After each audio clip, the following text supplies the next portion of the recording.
L'Église, mère et éducatrice. La vie morale est un culte spirituel. L'agir chrétien trouve sa nourriture dans la liturgie et la célébration des sacrements. Les commandements de l'Église concernent la vie morale et chrétienne, unie à la liturgie et se nourrissant d'elle. Le magistère des pasteurs de l'Église en matière morale s'exerce ordinairement dans la catéchèse et la prédication sur la base du décalogue qui énonce les principes de la vie morale valables pour tout homme. Le pontife romain et les évêques, en docteurs authentiques, prêchent au peuple de Dieu la foi qui doit être crue et appliquée dans les mœurs. Il leur appartient aussi de se prononcer sur les questions morales qui sont du ressort de la loi naturelle et de la raison. L'infaillibilité du magistère des pasteurs s'étend à tous les éléments de doctrine, y compris morale, sans lesquels les vérités salutaires de la foi ne peuvent être gardées, exposées ou observées. Les 10 commandements. Que dois-je faire de bon pour posséder la vie éternelle ? Si tu veux entrer dans la vie, observe les commandements. Par sa pratique et par sa prédication, Jésus a attesté la pérennité du décalogue. Le don du décalogue est accordé à l'intérieur de l'alliance conclue par Dieu avec son peuple. Les commandements de Dieu reçoivent leur signification véritable dans et par cette alliance. En fidélité à l'Écriture et conformément à l'exemple de Jésus, la tradition de l'Église a reconnu au décalogue une importance et une signification primordiale. Le décalogue forme une unité organique où chaque parole ou commandement renvoie à tout l'ensemble. Transgresser un commandement, c'est enfreindre toute la loi. Le décalogue contient une expression privilégiée de la loi naturelle. Il nous est connu par la révélation divine et par la raison humaine. Les 10 commandements énoncent, en leur contenu fondamental, des obligations graves.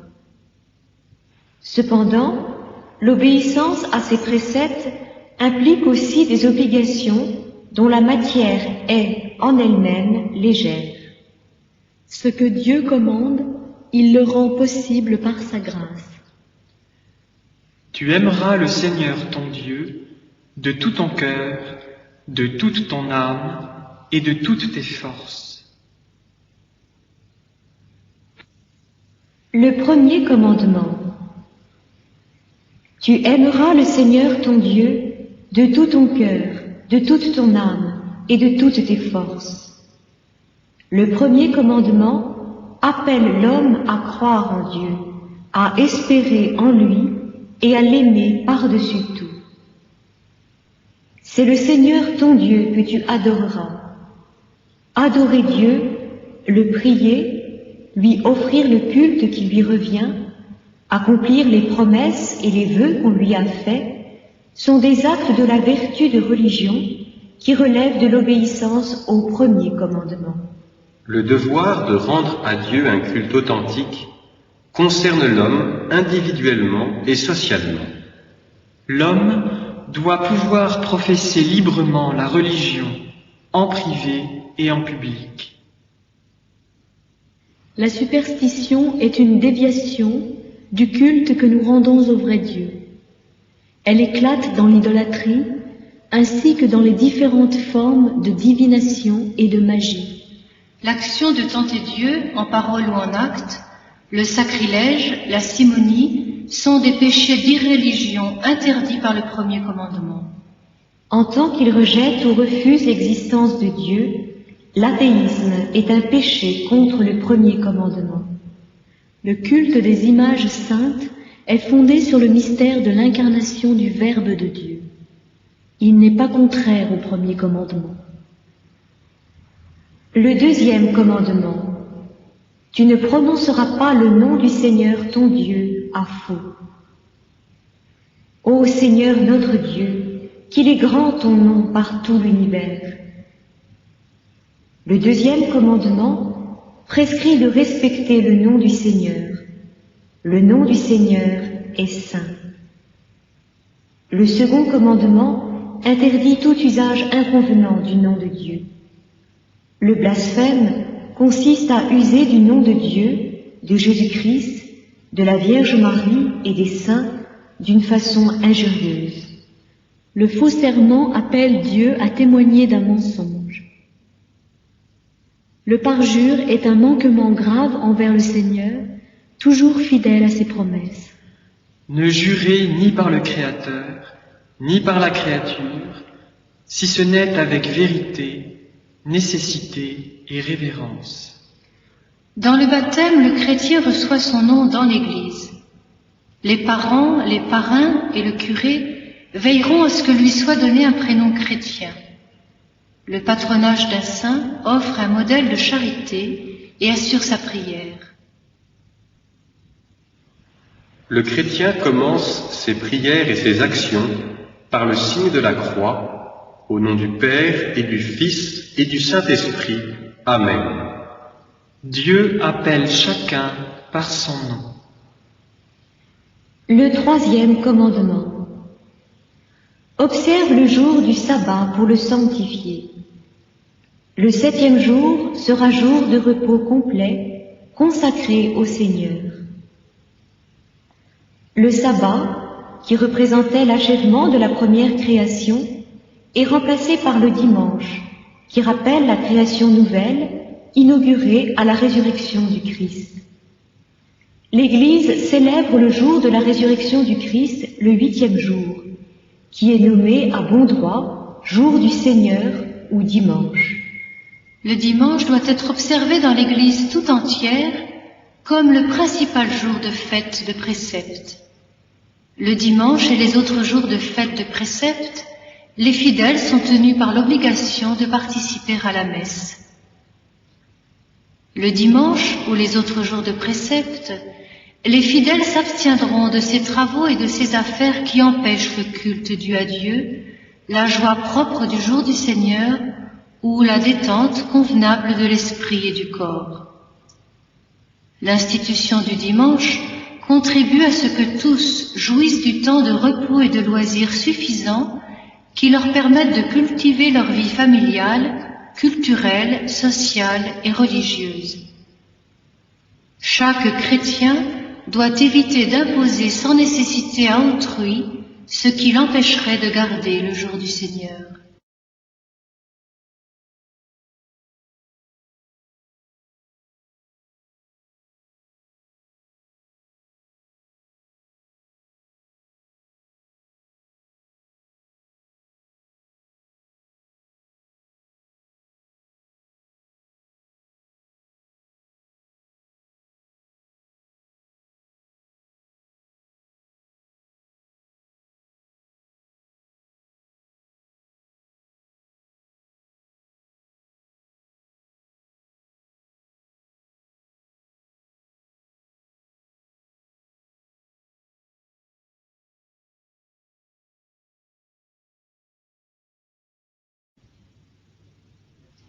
Les 10 commandements. Que dois-je faire de bon pour posséder la vie éternelle? Si tu veux entrer dans la vie, observe les commandements. Par sa pratique et par sa prédication, Jésus a attesté la pérennité du décalogue. Le don du décalogue est accordé à l'intérieur de l'alliance conclue par Dieu avec son peuple. Les commandements de Dieu reçoivent leur signification véritable dans et par cette alliance. En fidélité à l'Écriture et conformément à l'exemple de Jésus, la tradition de l'Église a reconnu au décalogue une importance et une signification primordiale. Le décalogue forme une unité organique où chaque parole ou commandement renvoie à tout l'ensemble. Transgresser un commandement, c'est c'est enfreindre toute la loi. Le décalogue contient une expression privilégiée de la loi naturelle. Il nous est connu par la révélation divine et par la raison humaine. Les 10 commandements énoncent en leur contenu fondamental des obligations graves. Cependant, l'obéissance à ces préceptes implique aussi des obligations dont la matière est en elle-même légère. Ce que Dieu commande, il le rend possible par sa grâce. Tu aimeras le Seigneur ton Dieu de tout ton cœur, de toute ton âme et de toutes tes forces. Le premier commandement. Tu aimeras le Seigneur ton Dieu de tout ton cœur, de toute ton âme et de toutes tes forces. Le premier commandement appelle l'homme à croire en Dieu, à espérer en lui et à l'aimer par-dessus tout. C'est le Seigneur ton Dieu que tu adoreras.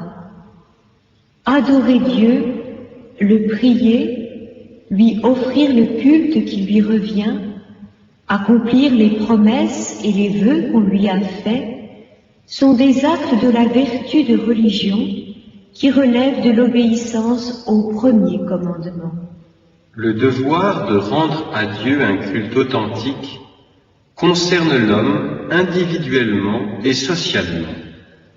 L'homme doit pouvoir professer librement la religion en privé et en public. La superstition est une déviation du culte que nous rendons au vrai Dieu. Elle éclate dans l'idolâtrie ainsi que dans les différentes formes de divination et de magie. L'action de tenter Dieu en parole ou en acte, le sacrilège, la simonie, sont des péchés d'irréligion interdits par le premier commandement. En tant qu'il rejette ou refuse l'existence de Dieu, l'athéisme est un péché contre le premier commandement. Le culte des images saintes est fondé sur le mystère de l'incarnation du Verbe de Dieu. Il n'est pas contraire au premier commandement. Le deuxième commandement. Tu ne prononceras pas le nom du Seigneur ton Dieu à faux. Ô Seigneur notre Dieu, qu'il est grand ton nom par tout l'univers. Le deuxième commandement prescrit de respecter le nom du Seigneur. Le nom du Seigneur est saint. Le second commandement interdit tout usage inconvenant du nom de Dieu. Le blasphème consiste à user du nom de Dieu, de Jésus-Christ, de la Vierge Marie et des saints d'une façon injurieuse. Le faux serment appelle Dieu à témoigner d'un mensonge. Le parjure est un manquement grave envers le Seigneur, toujours fidèle à ses promesses. Ne jurez ni par le Créateur, ni par la créature, si ce n'est avec vérité, nécessité et révérence. Dans le baptême, le chrétien reçoit son nom dans l'Église. Les parents, les parrains et le curé veilleront à ce que lui soit donné un prénom chrétien. Le patronage d'un saint offre un modèle de charité et assure sa prière. Le chrétien commence ses prières et ses actions par le signe de la croix, au nom du Père et du Fils et du Saint-Esprit. Amen. Dieu appelle chacun par son nom. Le troisième commandement. Observe le jour du sabbat pour le sanctifier. Le 7e jour sera jour de repos complet, consacré au Seigneur. Le sabbat, qui représentait l'achèvement de la première création, est remplacé par le dimanche, qui rappelle la création nouvelle, inaugurée à la résurrection du Christ. L'Église célèbre le jour de la résurrection du Christ, le 8e jour, qui est nommé à bon droit jour du Seigneur ou dimanche. Le dimanche doit être observé dans l'Église tout entière comme le principal jour de fête de précepte. Le dimanche et les autres jours de fête de précepte, les fidèles sont tenus par l'obligation de participer à la messe. Le dimanche ou les autres jours de précepte, les fidèles s'abstiendront de ces travaux et de ces affaires qui empêchent le culte dû à Dieu, la joie propre du jour du Seigneur ou la détente convenable de l'esprit et du corps. L'institution du dimanche contribue à ce que tous jouissent du temps de repos et de loisirs suffisants qui leur permettent de cultiver leur vie familiale, culturelle, sociale et religieuse. Chaque chrétien doit éviter d'imposer sans nécessité à autrui ce qui l'empêcherait de garder le jour du Seigneur. Le 4e commandement. Honore ton père et ta mère. Selon le 4e commandement, Dieu a voulu qu'après lui nous honorions nos parents et ceux qu'il a pour notre bien revêtus d'autorité. La communauté conjugale est établie sur l'alliance et le consentement des époux. Le mariage et la famille sont ordonnés au bien des conjoints, à la procréation et à l'éducation des enfants. Le bien humain et chrétien de la personne et de la société est étroitement lié à la bonne santé de la communauté conjugale et familiale. Les enfants doivent à leurs parents respect, gratitude, juste obéissance et aide. Le respect filial favorise l'harmonie de toute la vie familiale. Les parents sont les premiers responsables de l'éducation de leurs enfants à la foi, à la prière et à toutes les vertus. Ils ont le devoir de pourvoir dans toute la mesure du possible aux besoins physiques et spirituels de leurs enfants. Les parents doivent respecter et favoriser la vocation de leurs enfants.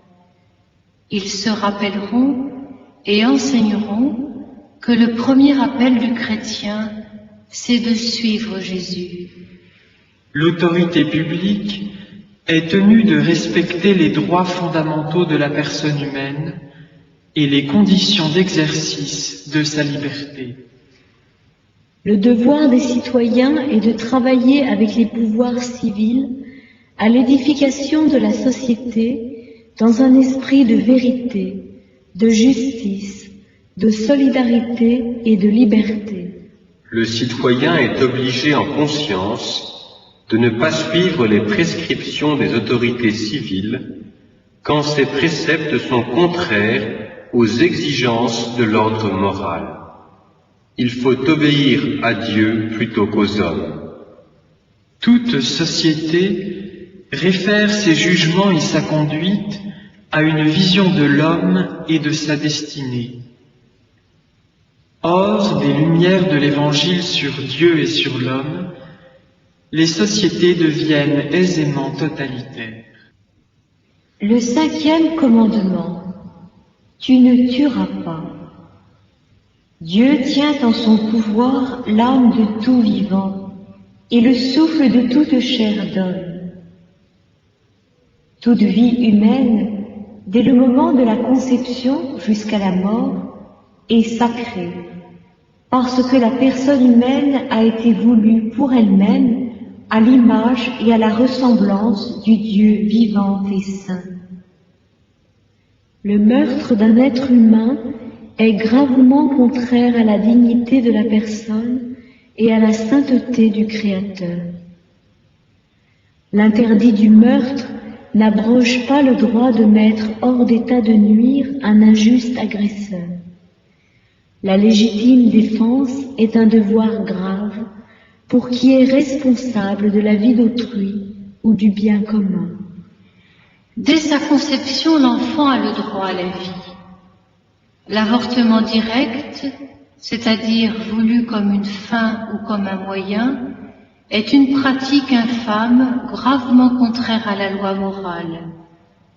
L'Église sanctionne d'une peine canonique d'excommunication ce délit contre la vie humaine.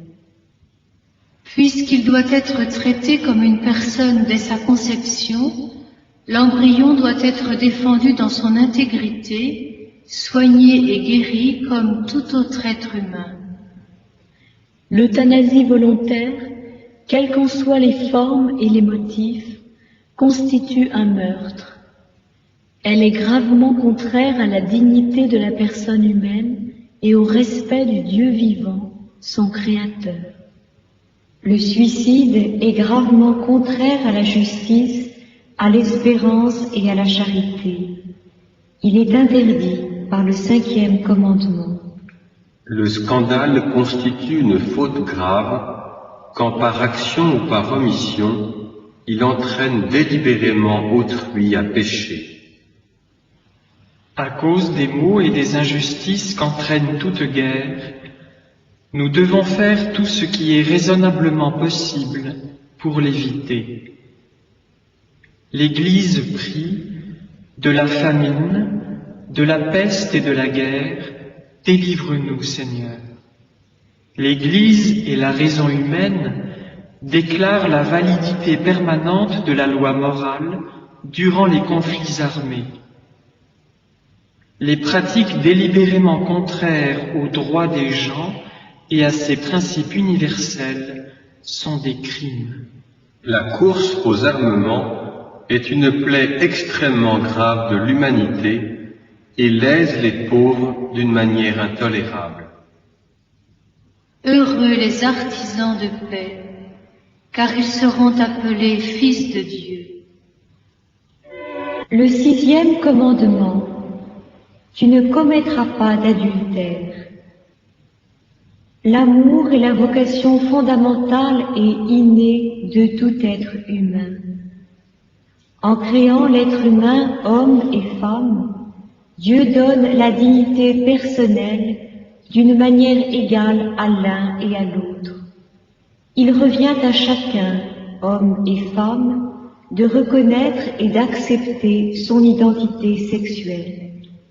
Le Christ est le modèle de la chasteté. Tout baptisé est appelé à mener une vie chaste, chacun selon son propre état de vie. La chasteté signifie l'intégration de la sexualité dans la personne. Elle comporte l'apprentissage de la maîtrise personnelle. Parmi les péchés gravement contraires de la chasteté, il faut citer la masturbation, la fornication, la pornographie et les pratiques homosexuelles. L'alliance que les époux ont librement contractée implique un amour fidèle. Elle leur confère l'obligation de garder indissoluble leur mariage. La fécondité est un bien, un don, une fin du mariage. En donnant la vie, les époux participent à la paternité de Dieu. La régulation des naissances représente un des aspects de la paternité et de la maternité responsable. La légitimité des intentions des époux ne justifie pas le recours à des moyens moralement irrecevables. Par exemple, la stérilisation directe ou la contraception. L'adultère et le divorce, la polygamie et l'union libre sont des offenses graves à la dignité du mariage. Le 7e commandement. Tu ne voleras pas. Ni voleur, ni cupide, ni rapace n'hériteront du royaume de Dieu. Le 7e commandement prescrit la pratique de la justice et de la charité dans la gestion des biens terrestres et des fruits du travail des hommes. Les biens de la création sont destinés au genre humain tout entier. Le droit à la propriété privée n'abolit pas la destination universelle des biens. Le 7e commandement proscrit le vol. Le vol est l'usurpation du bien d'autrui contre la volonté raisonnable du propriétaire. Toute manière de prendre et d'user injustement du bien d'autrui est contraire au 7e commandement. L'injustice commise exige réparation. La justice commutative exige la restitution du bien dérobé. La loi morale proscrit les actes qui, à des fins mercantiles ou totalitaires, conduisent à asservir des êtres humains, à les acheter, à les vendre et à les échanger comme des marchandises.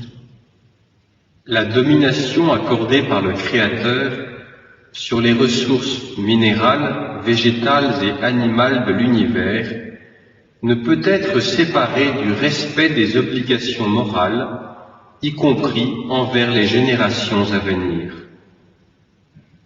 Les animaux sont confiés à la gérance de l'homme qui leur doit bienveillance. Ils peuvent servir à la juste satisfaction des besoins de l'homme. L'Église porte un jugement en matière économique et sociale, quand les droits fondamentaux de la personne ou le salut des âmes l'exigent. Elle se soucie du bien commun temporel des hommes en raison de leur ordination au souverain bien, notre fin ultime. L'homme est lui-même l'auteur, le centre et le but de toute la vie économique et sociale. Le point décisif de la question sociale est que les biens créés par Dieu pour tous arrivent en fait à tous, suivant la justice et avec l'aide de la charité. La valeur primordiale du travail tient à l'homme même, qui en est l'auteur et le destinataire. Moyennant son travail, l'homme participe à l'œuvre de la création. Uni au Christ, le travail peut être rédempteur. Le développement véritable est celui de l'homme tout entier. Il s'agit de faire croître la capacité de chaque personne de répondre à sa vocation, donc à l'appel de Dieu. L'aumône faite aux pauvres est un témoignage de charité fraternelle. Elle est aussi une pratique de justice qui plaît à Dieu.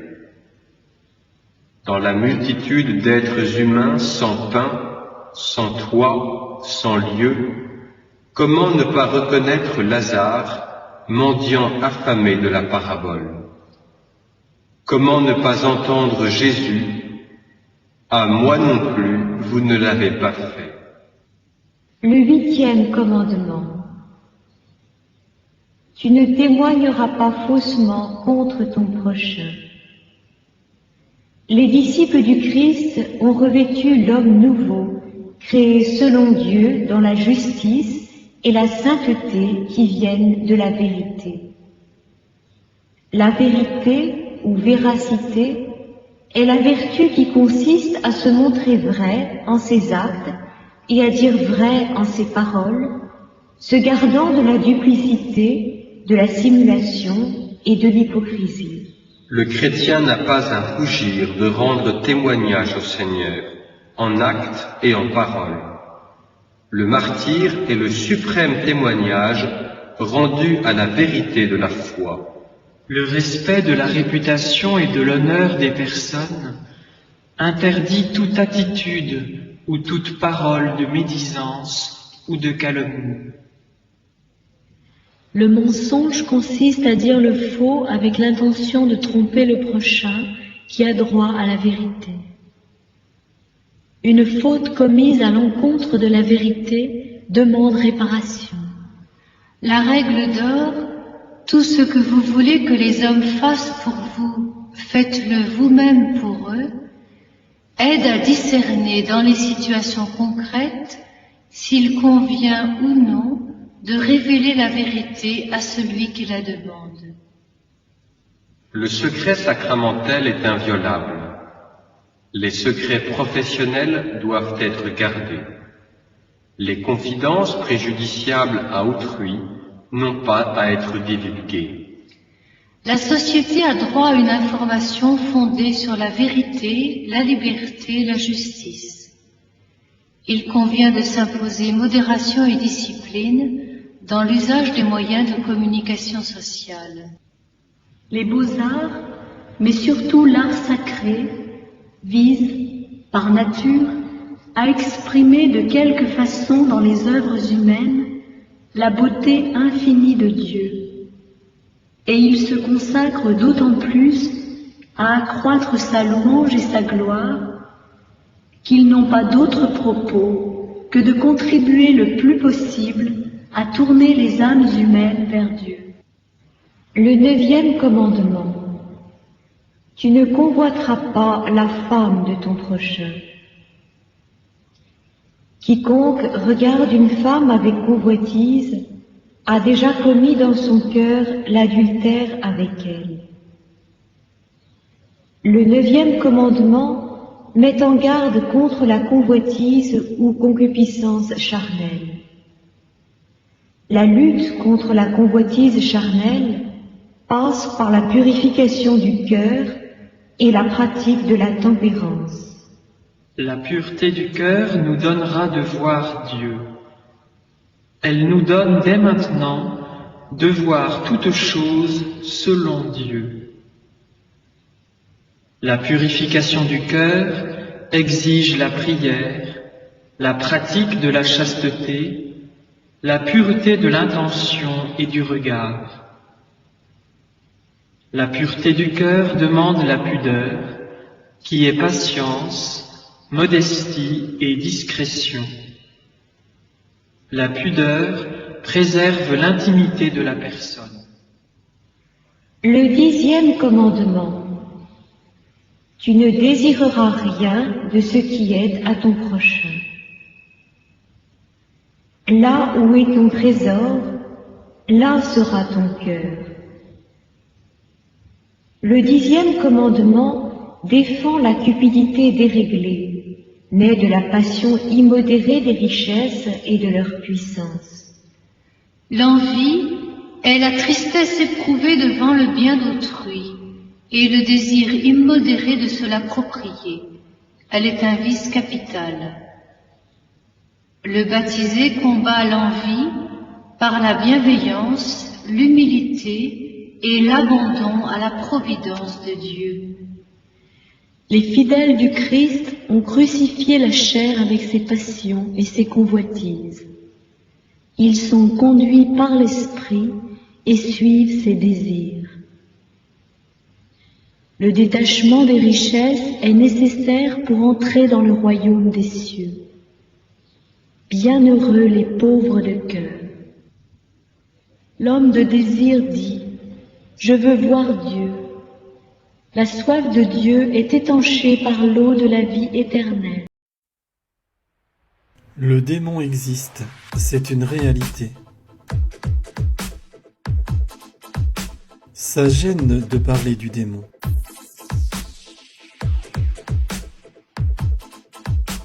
Pourtant, il faut en parler, parce qu'il faut savoir à qui on a affaire. Il faut connaître l'ennemi, sinon, comment voulez-vous le combattre? Moins on prie, moins on loue, moins on a une vie spirituelle, plus on est sûr d'être victime de ses griffes et de son oppression. Alors, on va voir quelque chose et un sujet, mes amis, qu'on n'aborde pas beaucoup. Ça gêne, parler du démon. Pourtant, il faut en parler parce qu'il faut savoir à qui on a affaire. Il faut connaître l'ennemi. Sinon, comment vous voulez combattre? Mais aujourd'hui, il est tellement astucieux et rusé, il se dissimule, il fait croire qu'il n'existe pas, et pourtant il est partout présent. Il n'arrête pas même. D'ailleurs, regardez, dans l'Évangile, Jésus envoie les disciples en mission 2 par 2. Il leur donnait autorité sur les esprits impurs. Les esprits impurs, c'est-à-dire, c'est pas seulement l'esprit d'impureté, c'est tout ce qui s'oppose à Dieu, tout ce qui est méchant, mauvais, faux, mensonge, tout ce qui est contre l'homme, tout ce qui est contre l'Évangile, tout ce qui est... Voilà. Il donne autorité sur les esprits impurs. Ensuite, il donne des prescriptions. L'abandon à la providence, la confiance, l'hospitalité dans les maisons, il continue, et à la fin, il dit qu'ils partirent, ils proclamèrent la conversion, et ils expulsaient beaucoup de démons. Donc, la plus grosse partie du ministère du Christ et des disciples aujourd'hui missionnaires, c'est de libérer le peuple de Dieu du mal. C'est le Notre Père. Délivre-nous du mal. Délivre-nous du mal. La Bible dit dans la première lettre de Saint Jean, chapitre 3, que le Fils de Dieu est apparu afin de libérer l'homme de l'oppression du mauvais, de nous libérer et de détruire les œuvres du diable. C'est très clair. Vous voyez, c'est central. Et si je peux vous dire qu'un pays est vraiment opprimé par le diable, c'est bien la France. On le voit. On voit quand on parle aux gens, ils ont une répulsion même de Dieu. Ils sont comme ça, ils sont fermés, ils ont peur. C'est absolument incroyable. Le diable nous attaque pour nous lier dans notre psychisme, dans notre volonté pour la diminuer, dans notre intelligence pour l'obscurcir et semer la confusion. Vous voyez, il agit partout, surtout quand les gens ne prient pas. Évidemment, moins on prie, moins on loue, moins on a de vie spirituelle, plus on est sûr d'être victime de ses griffes et de son oppression. Alors, c'est pas seulement la petite tentation. Il y a la petite tentation, mais après, ça va plus loin. Il y a l'obsession. L'obsession, c'est des choses violentes qui reviennent, de rancœur, de haine, de luxure, de péché, d'envie, de méchanceté, de dépression, tout un tas de trucs. Et ça somatise dans le corps même. Bon, alors c'est ce qui est très important de voir, c'est qu'il est vraiment agissant, surtout quand on n'a pas de vie spirituelle et qu'on a besoin de libération. Et que c'est le premier travail du Christ. C'est le premier travail du Christ, c'est de nous libérer. Et c'est normal qu'il y ait un combat spirituel. Rappelez-vous, Éphésiens 6, Saint Paul dit que nous ne luttons pas contre des gens de chair et de sang, contre des hommes.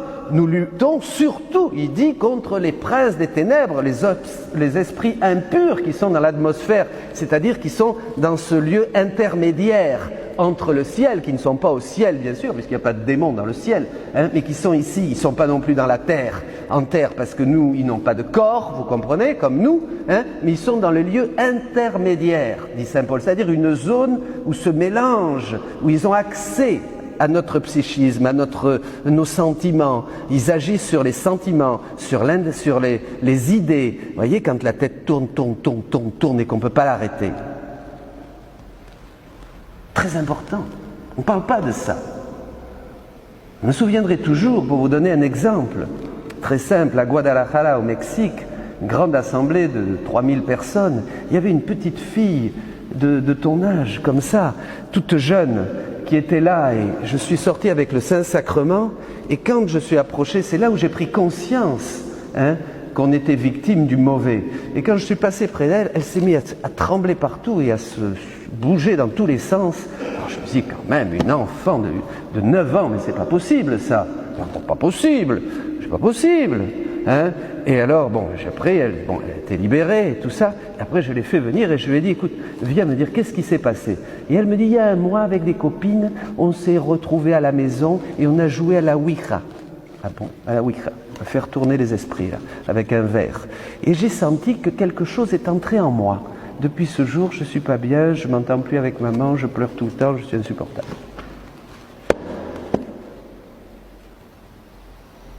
Incroyable!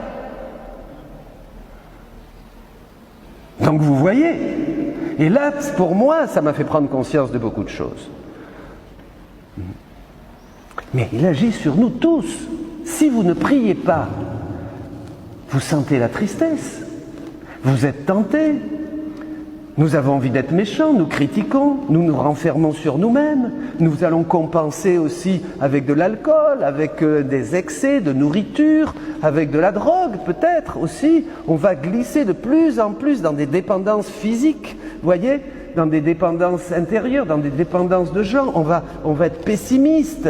Hein. Déjà, Saint François disait que toute tristesse vient du démon. Vous voyez, donc il agit pour nous bloquer dans notre dynamisme spirituel, pour nous rendre absolument stériles dans la famille. Il va agir pour créer la division, la méchanceté, pour diviser les couples, pour que les enfants soient insupportables et fassent que papa et maman soient divisés. Il va agir de toutes les manières possibles pour nous éloigner de Dieu. Hein? Il va agir dans les tièdes. Ah, ça aussi, les tièdes, il les laisse tranquilles. Ça, c'est bon à savoir. C'est-à-dire ceux qui prient pas beaucoup, qui vont à la messe en raclant le parquet, comme ça, vous savez, qui n'ont pas beaucoup, ceux qui sont pas amoureux d'eux. Alors là, il les laisse tranquilles. Là. Oh, ceux-là, il les aime bien.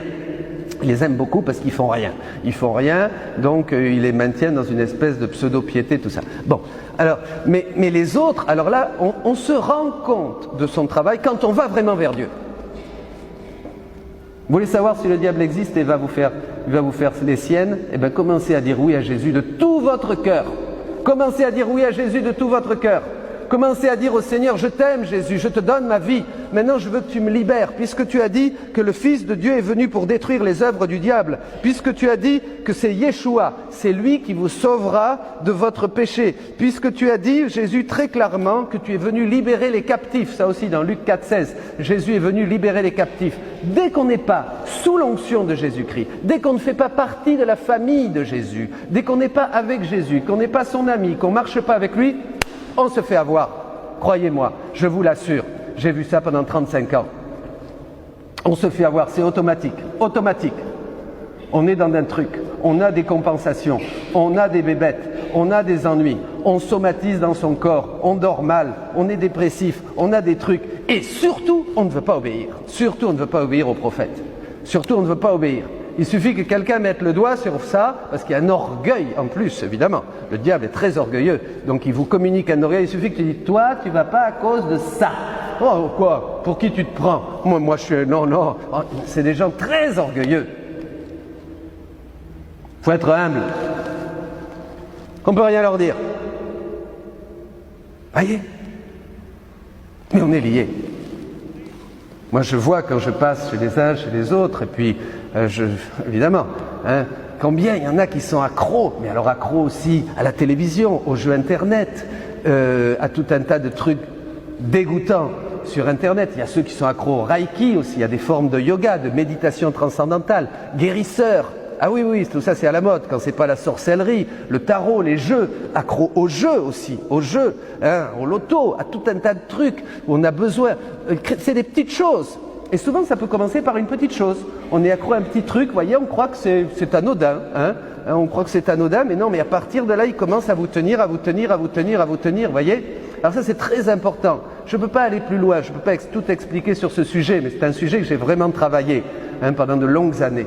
Le diable nous lie avec des dépendances de toutes sortes, physiques, spirituelles bien sûr, morales même, affectives, amoureuses, dépendances chimiques, tout.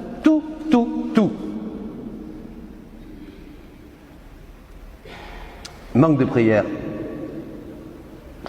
Vous avez jamais... Il y en a des gens, j'ai rencontré des gens beaucoup, quand ils se mettent à prier, ils me disent « Je ne comprends pas, Père, je me mets à prier, j'ai envie de dormir. Je m'endors à la prière, j'arrive pas. » Ah ouais? Il y en a d'autres qui disent « Je comprends rien à la parole de Dieu. On prêche la parole de Dieu, je comprends rien. Ça passe par là, ça sort là, je comprends rien. » Pareil.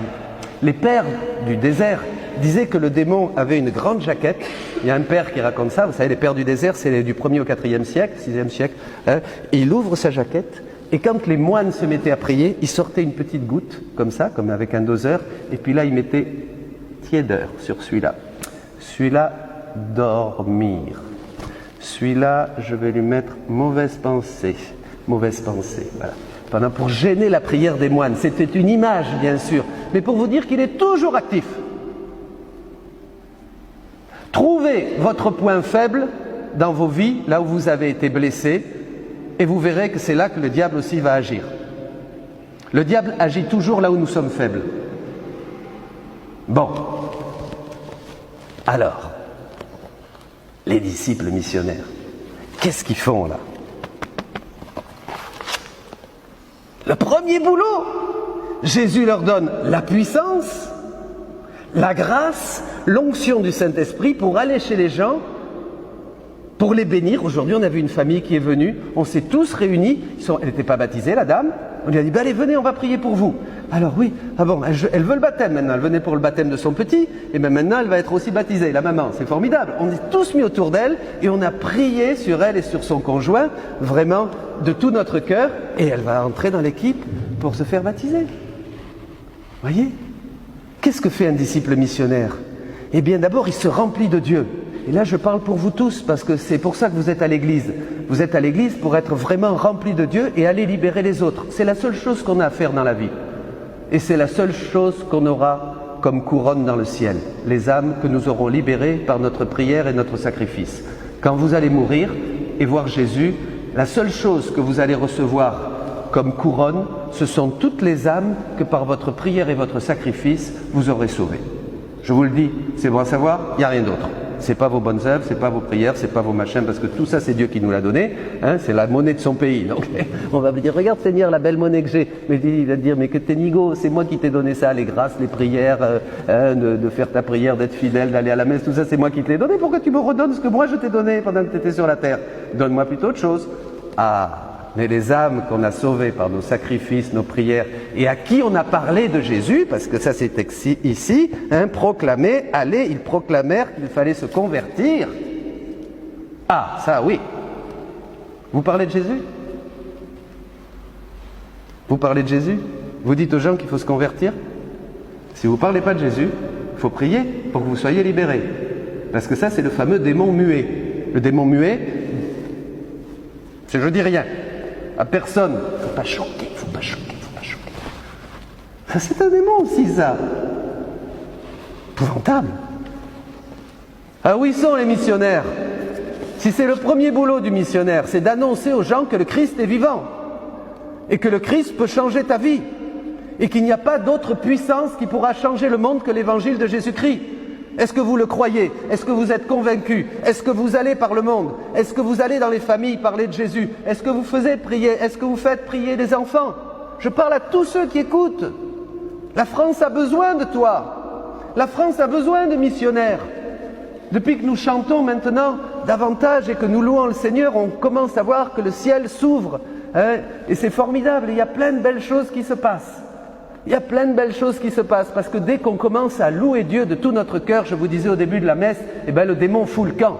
Il ne supporte pas la louange. La louange, c'est comme une espèce de cuirasse de gloire, hein, qui se fout comme ça. La louange, c'est une cuirasse de gloire, vous voyez, qui est autour de vous. Dès que vous dites « Loué sois-tu, Seigneur », comme les enfants, hein, dans la fosse aux lions, hein, et dans le feu, dans le four. Hein, « Loué sois-tu, Seigneur, béni sois-tu, gloire à ton nom, louange », et puis on chante, on chante, on chante. Là, il s'en va.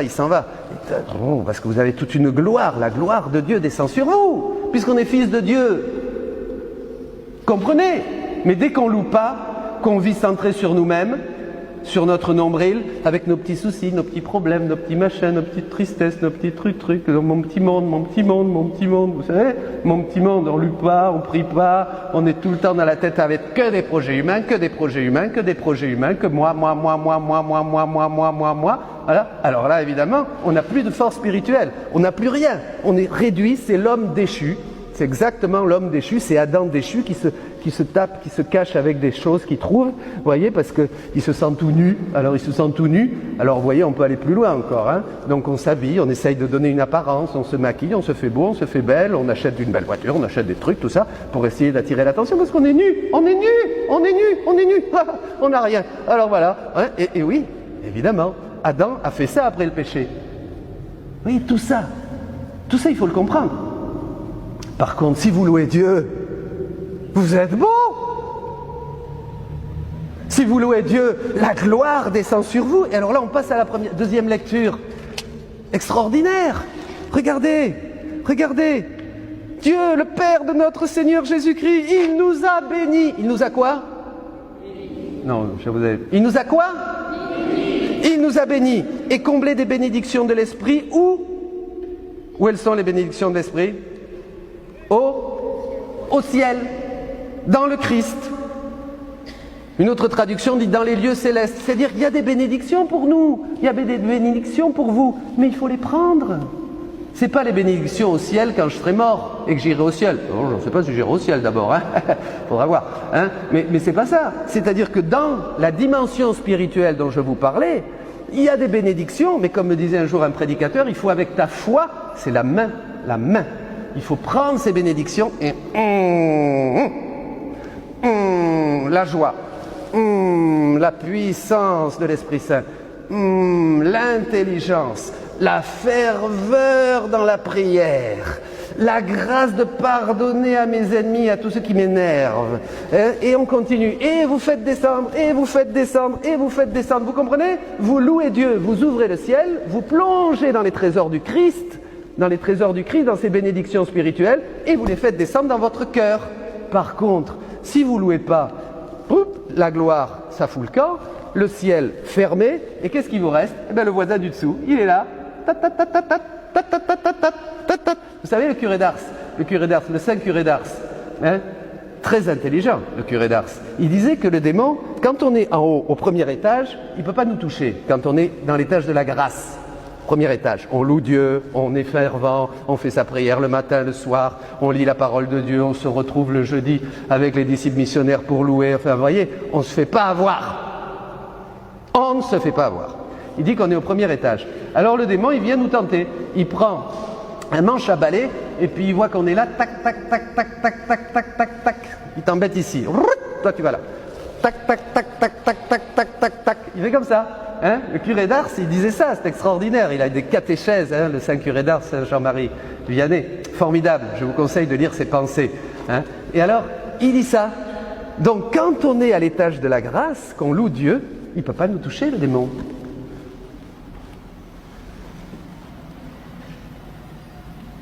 Eh oui. Ben écoutez, je vous laisse avec ces réflexions. Vous avez encore quelques années. Tous ceux qui écoutez là, vous l'êtes disciples, vous l'êtes missionnaires.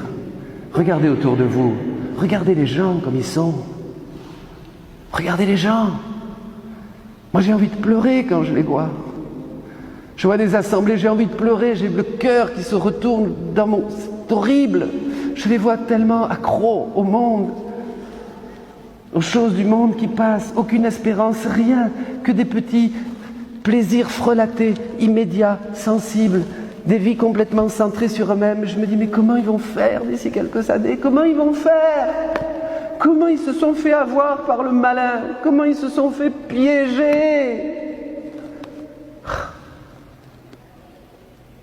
Soyez missionnaires, je vous en supplie. Allez partout. Faites venir les uns et les autres. Dites-leur de prier. Ramenez-les à Dieu. Faites quelque chose d'utile de votre vie. La seule chose qu'on peut faire, c'est ramener les gens à Dieu. N'ayez pas peur. Jésus l'a promis. Je serai avec vous tous les jours et je confirmerai votre parole avec des signes, des prodiges, des libérations. C'est le plus beau, ça. C'est que quand on commence à bosser pour Jésus avec foi, le Seigneur est là. Et bam, bam, bam, il travaille à tes côtés. Il ouvre les cœurs, il transforme les vies. Et tu deviens vraiment un missionnaire de l'Évangile. Et la joie dans le cœur, tu le loues partout, toujours. Amen. Alléluia.